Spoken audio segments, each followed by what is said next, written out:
I lost my dad when I was 5, on the first day of kindergarten, actually. He was in an accident on his way to pick me up.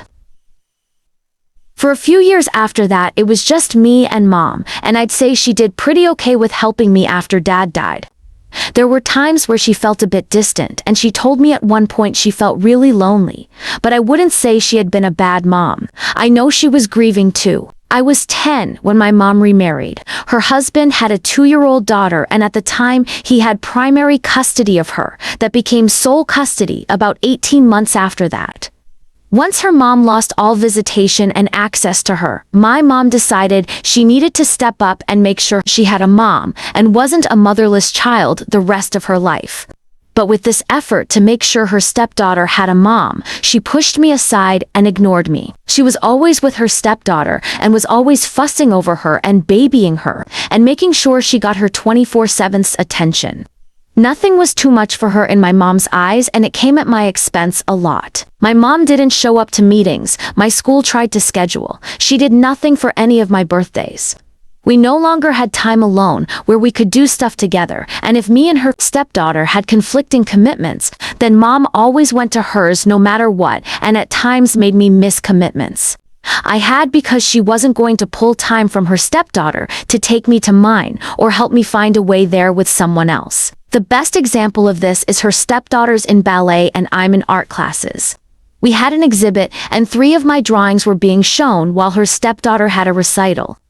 My mom chose the recital and didn't even find a way to get me to the exhibit, and I was punished for not showing up, and my art was passed over the next time, and my art teacher was so mad that I switched to different classes that are basically just draw and paint and leave.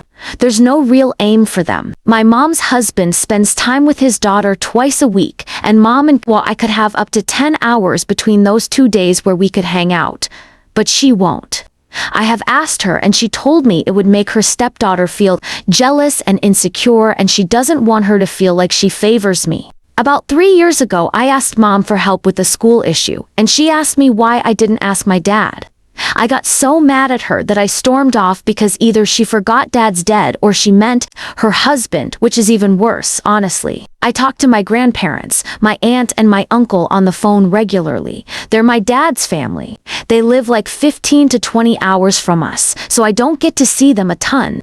But they're really my only support because Mom's family are all cold as ice and don't give a crap. Last week, my mom asked me to babysit so she could have a night out with her husband, and I got upset, mad, and told her no way.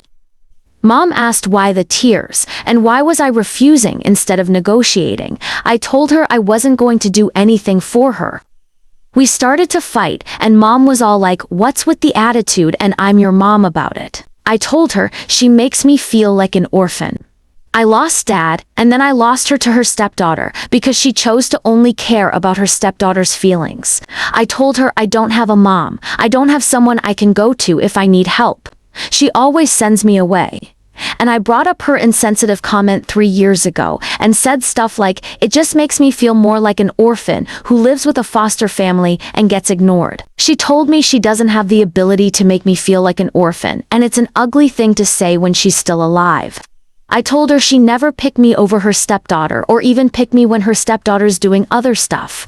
It's always about how she'd feel and if she'd get jealous or feel like she's less favored than me. We just kept arguing, and Mom told me I had an ugly and selfish view of everything.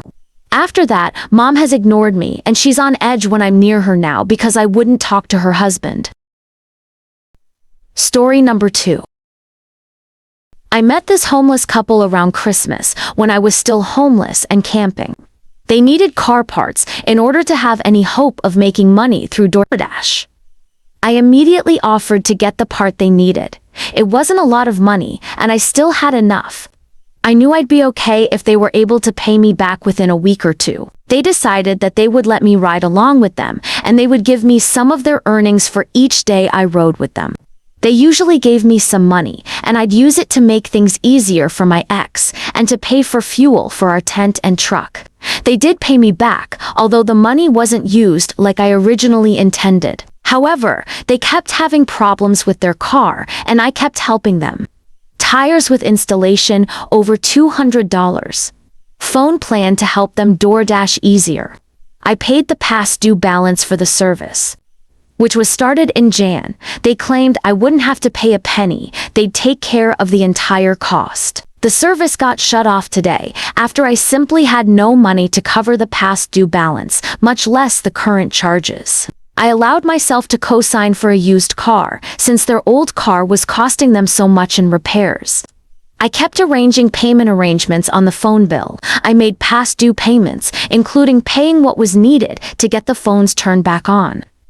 When the company failed to follow a payment arrangement I made once, I also got calls and texts about the car deposit needing to be paid. When would it be paid? I told them about the times I would get reminded about the car and the phones.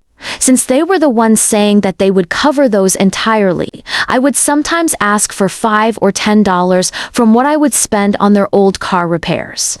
Not often, like once a month, or less. I did ask them to maybe pay me a few dollars daily, since they were DoorDashing daily, and was figuring 1 to 4% a day would allow me to eventually cover some bills, and they'd have paid me back over time.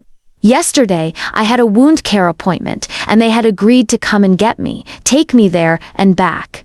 During that car ride, I got yelled at because I asked if they were unable to help me with $10 to purchase some cat litter. I had enough for 1 bag, but wanted to get 2 bags, which the $10 would make possible. I got my ass reamed for demanding the $10 I didn't, just asked if they were able to help. And having mentioned my ex, because someone he talked to was interested in maybe buying their car. They don't like my ex, which I do understand, but I haven't really brought up anything about him for a while. Looking over my text history, his name or presence was brought up 3 times in the past month, to tell them that he had spoken to someone about their car. That he asked me to cancel an appointment, and to say that rent was paid late because he was in too much pain to drop the check off. They told me that they thought I wasn't going to ask to be repaid because they were going to find a place for all of us, me and the couple, not my ex, to move into, but I'm not sure I even want to stay with them. Either I get yelled at by my ex or I get yelled at by them. Either way, I get yelled at. And since they defaulted on the phone bill, I'm afraid that they are being overly optimistic that DoorDash will support rent and utilities, much less other bills. At least with my ex, I can afford to cover the rent, even if he can't pay his portion of the shared expenses. I've defaulted on everything except for the shared bills and the cat items that my cats need. But seriously, am I being the asshole for bringing up the phone bill, the car payment, and rarely $5 or $10 for what I spent on their car? I only bring up the car and phone when I get called about it, and have brought up the repayment money, which is well over $500. Even if they deduct for, sometimes buying cigarettes for my ex, I think twice in the past month. Am I really being a greedy person by asking for a few dollars to get stuff for my cats? And for worrying that the car place will try to take the car payment out of my account, where I have just enough to cover rent and shared expenses. My ex hasn't been able to pay his share of the rent for a couple months now due to taking out loans.